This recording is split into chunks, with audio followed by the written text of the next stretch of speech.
আপনার পরিচয় কি? নিজের পরিচয় কোনো সাম্প্রদায়িক না দিয়ে আমরা বলি আমাদের পরিচয় হোক আমরা সবাই মানুষ, আর আমাদের ধর্মের নাম হোক মানব ধর্ম। এতগুলো ধর্মগ্রন্থ কেন? ধর্মগ্রন্থ হোক আমাদের একটা।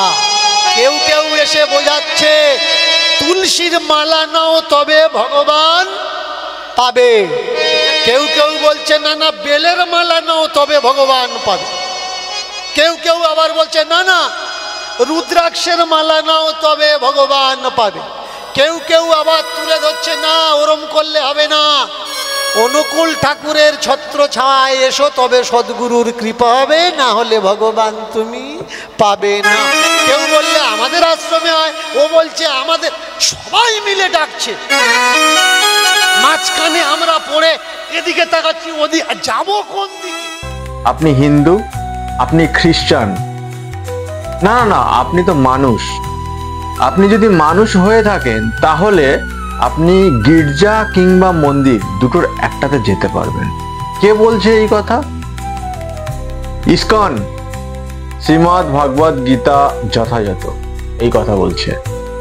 তাহলে এবার বলুন তো, বর্তমান দিনে মানুষকে এক ধর্ম থেকে আর এক ধর্মে কনভার্ট করার জন্য এই সমস্ত যে সম্প্রদায়গুলো তৈরি হয়েছে ভারতবর্ষের বুকে, আমাদের সমাজের সাধারণ মানুষ তারা জানতে না পেরে বোকামো করে তাহলে কি ইসকনের সঙ্গে যুক্ত হচ্ছেন?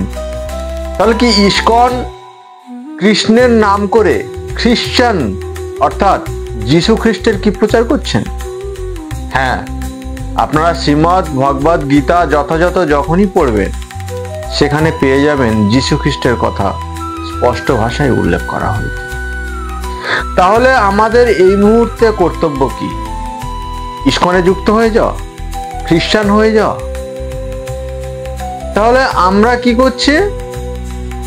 আমরা ধর্মের নামে নিজেকে পরমেশ্বর শ্রীকৃষ্ণের ভক্ত বলে দাবি করছি, ইসকনের সঙ্গে যুক্ত হচ্ছি, আর ইসকন বলছে আপনি মন্দির কিংবা গির্জা দুটোর একটাতে যেতে পারেন।